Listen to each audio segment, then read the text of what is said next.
coming up next. Understanding Shohei's greatness. Wearing the shirt, I saw it last week in person. The show, Shohei freaking Ohtani is that f***ing dude, and y'all don't get it. I'm still trying to explain to people, and they don't get it. You just don't get it, do you? You don't. I'm hearing too many people just be kind of flippant, and I get the media likes to overhype things, but Shohei is not overhyped. I don't see what the big deal is. People saying, yeah, he hits and he pitches. I mean, that's cool. You don't understand what is happening. For baseball, there has been 122 years of keeping records. An estimated 20 to 21,000 players have come and gone over the years in MLB. He is the only one doing the stuff that he is doing. We are seeing him do things that haven't happened since the literal dawn of the modern world. Being a top 5 pitcher and a top 5 hitter, he is breaking records that go back to 1903.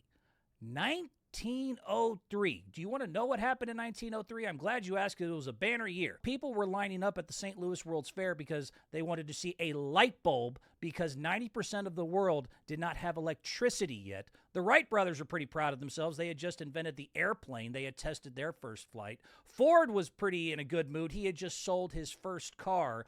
Coca-Cola still had in it. Chip, I'm all jacked up on Mountain Dew. Antibiotics, you couldn't have them yet because they were 20 years away from existence. Pablo Picasso was, though, 21 years old. He had just started his blue period. Martin Luther King Jr. was still 26 years away from being born. With Martin Luther King Jr. Martin Luther King.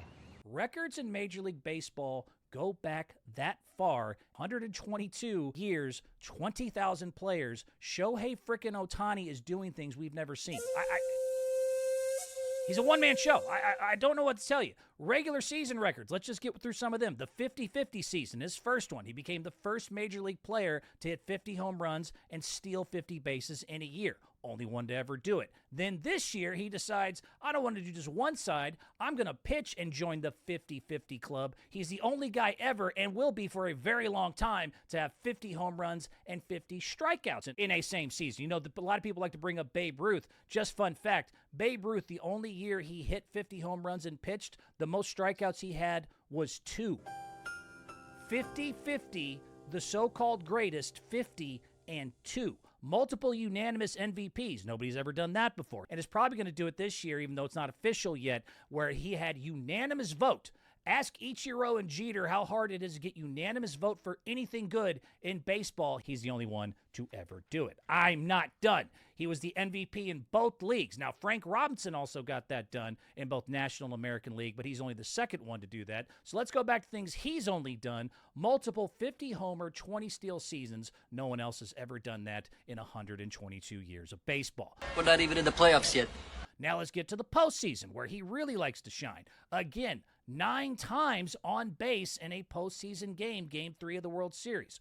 4 hits, 5 walks. No one had ever reached base more than 6 times. He did it 9 in a playoff game. It happened one time, most recently in the regular season, by everyone, of course, remembers Stan Heck. In 1942 was the last time anyone reached 9 times in the same game. 3 multi-homer games in one postseason is the first time ever. By the way, Ruth also had 4 multi-homer postseason games in his whole damn career. Shohei's gotten it done in one postseason. He's still got games to go. First player to start on the mound and hit multiple homers in the same postseason, of course, goes to show. First player ever intentionally walked twice in a postseason game with the bases empty. They walked him over and over with the bases empty because he is that scary just on the side where he bats, but he's also a great pitcher and is the first pitcher to hit 3 home runs in a game while striking out at least 10 batters in the same game, either regular season or playoffs, and this sumbitch did it to send them to the World Series. This man is stacking first in a sport that has been tracking stats since the Roosevelt administration. He is a top 5 pitcher and hitter at the same time. You have never seen this. I don't know if we'll ever see it again. And baseball is something I'm trying to just reiterate. 1903, this has been around forever and is one of the few sports where it really stayed the same. Football, golf, they all evolved. Clubs, rules, things would change. Baseball's been the same forever. Every player you name, you could think of, Ruth, Mays, Bonds, I'll throw in like a Trout. They all played by the same measurements, and nobody has ever done what Shohei is doing right now. He is dominating the entire timeline of a 120-year-old sport. There really is no fair comparison. I don't know what else to compare him to. And if this sumbitch wins back-to-back MVPs and a World Series MVP to go along with it, what do you want me to say? I mean, this is impossible. We throw the word unprecedented around a lot, and it's way too casually. But when you have a dude who in the same year is hitting like Aaron Judge and pitches like prime Pedro, baseball has existed through 2 world wars, a Great Depression, segregation, integration, expansion, steroids, analytics, and through all of that, no one has ever done what Shohei is doing. So when I hear people just go like, oh, yeah, he pitches and hits, that's pretty good. So what? Big deal, huh? Oh, Mozart playing a little piano. That's cute. Mozart gonna play a little piano. Oh, Shakespeare, you gonna write a little note? You gonna write a little something on a pad there? Oh, Einstein. Oh, look at the dork doing math. Oh, Da Vinci, gonna doodle? Da Vinci doodle? Do a little doodle. It is crazy what this guy is doing, and that's the level of sarcasm that needs to be put into it. Like, guys, like this is that level. Mozart, Shakespeare, Einstein. You'll never see this shit again. It is also crazy to consider he's a bargain for $750 million. He is worth every damn penny. I was there. I spent too much money because I wanted to see Shohei pitch. That last week, that game 4, I was 15 rows behind home plate. Usually not a record the game guy, but he's about to go yard, and I gotta get it. Called it. I called that.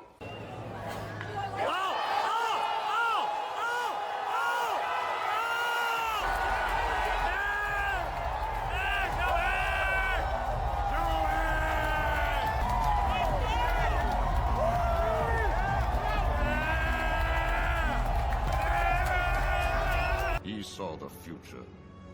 I saw the 3 home run, 10K, send him to the World Series, arguably greatest baseball game ever played. And when I tell you the buzz he creates, I was talking to people left and right of me like we're all here just to see Shohei. The closest lately, I would say Caitlin Clark in Iowa. Messi, I hear, has a lot of the same buzz in soccer. Tiger in the early 2000s, there's that old picture of him like leading the Pied Piper as he's coming up the 18th hole, wearing his Sunday red. Usain Bolt in track would, I think, in the Olympics, the hype and the anticipation before he would sprint. And MJ in 96 of like when they were doing the announcements and you heard this and you watched the other team go like, oh, shit. That aura, that feel.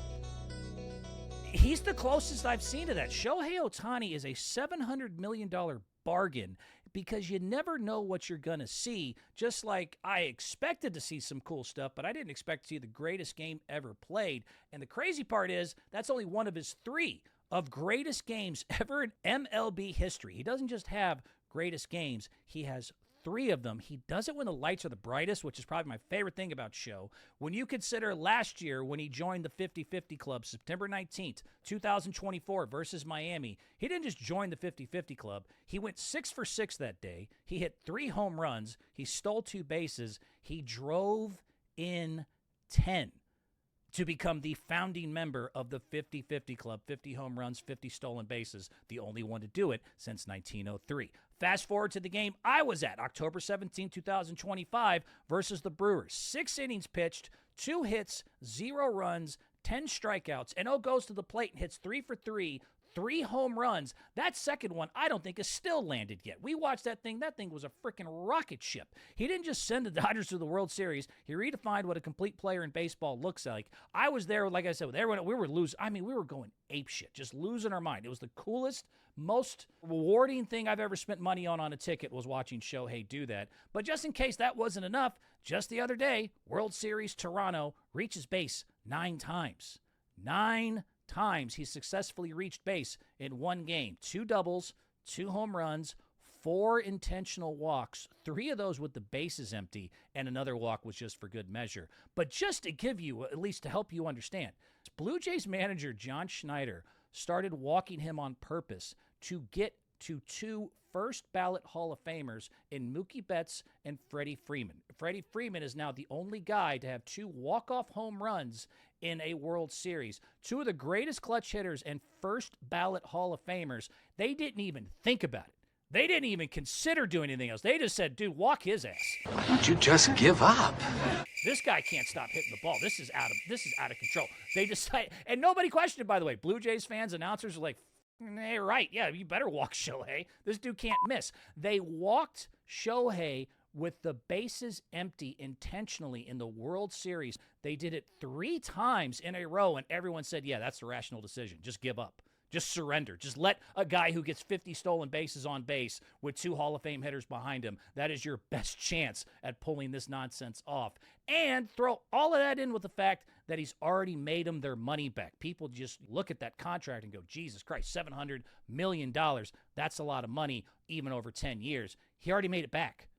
The Dodgers have already made back their $700 million between ticket sales, merchandise, broadcast deals overseas, and sponsorships overseas. They have already made back all of the money. Everything now is in the black. That is just, Doesn't matter. It's all profit.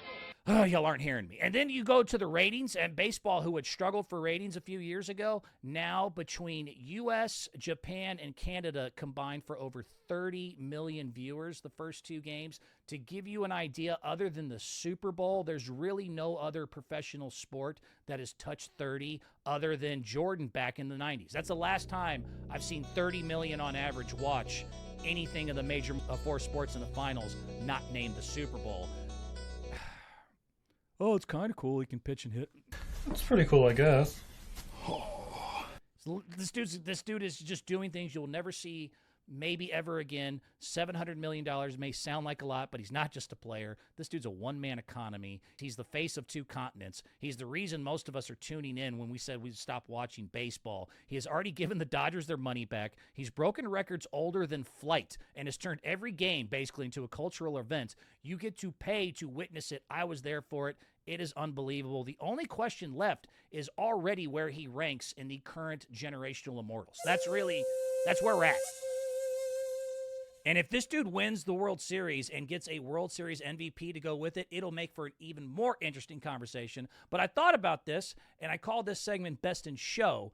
I gave us 5 of the most recent generational gods, the Mount Rushmores, and give them their best 3 years in the last 50 years. And let's compare it to Shohei's run and kind of see where it all stacks up. I ended up settling on Simone Biles, Usain Bolt, Michael Jordan, Tiger Woods, and, of course, the show. It isn't a question of if he belongs, it's where, so let's start climbing the mountain. At number 5, I did put Simone Biles. 2016, 2024, Simone in Rio won 4 golds, was the first U.S. woman ever to win 4 golds in a single Olympics. She won the all-around by 2.1 points, which was historical, biggest margin of all time. And 8 years later, she did it again, something we hadn't seen. So I'm counting those 2 Olympic years and throwing them together. The only problem is she's the first American to do a lot of those. Someone had already done it. Some Soviet chick, Larisa Latinina, whoever she was back in 1956. So I got to put her at 5. Other people have done it. MJ, I'm actually putting at 4 in this argument. I'm using the years 1991 to 1993, where MJ, of course, had his 3 championships, 3 finals MVPs, 2 regular season MVPs, and let's be honest, the third one being robbed from him was horseshit. He was the first player in NBA history to three-peat both titles and finals MVPs, so he is the only one to do that. He averaged 41 points per game in the 93 finals, which is still a record and insanity. He won MVP, finals MVP, scoring title in the same season twice. And if people want to argue 96, 98 should have been my category, fine. He did become the only player in league history in those times to win the MVP award, finals MVP, and scoring title, while also being on the all-defensive first team. So that is more of a two-way comparison to put fairly with Shohei if you want to rank Mike above Show here. But the reason I don't have him higher is, again, other people did it, just not technically, because Bill Russell would have easily three-peated and had 3 finals MVPs in a row if they actually had the award. The award did not exist yet. That's the only reason Russell does not have a bajillion finals MVPs. At number 3, where do I put Show? I got Usain Bolt at 3. 2008 to 2016, I'm just combining the 3 Olympic years, but dude, they really were. This is getting into the category of like, I don't know if we'll see this again, but it's at least possible. Usain ran 9.69 second 100-meter dash, and he was celebrating before he was done. He probably could have ran faster. I think ran a 9.58 at another time. But in those Olympics, he won the 100, 200, and 4x100 relay, all in world record time. He repeated the same damn thing 4 years in 2012 and did it again in 2016. Won the 100, 200, 4x100 relay. That is 3 straight Olympics of sprint perfection. But the reason I got him at 3 is because somebody's going to break this eventually. It's just the law of track and field. Nothing lasts 100 years in the record books in track and field. There'll be gradual improvements of athletic performance, and at some point, as crazy as it sounds, somebody will outrun Usain Bolt. Number 1. Yep, still number 1. I'm going to go to 1 because this is where I'm still going to put, for now, Tiger Woods, 1999 to 2001, is arguably the greatest thing we've seen in a 3-year period in any pro sport. For now, he stays there because, I'm telling you, man, from 99 to 01, for you kids that weren't just there or too young to understand it, go look back. He did not just dominate golf. He wrecked it like it was his favorite Escalade. Why you bringing up old shit? This dude won all 4 major championships at the same time. Masters, U.S. Open, Open Championship, and the PGA all in a row. They called it the Tiger Slam.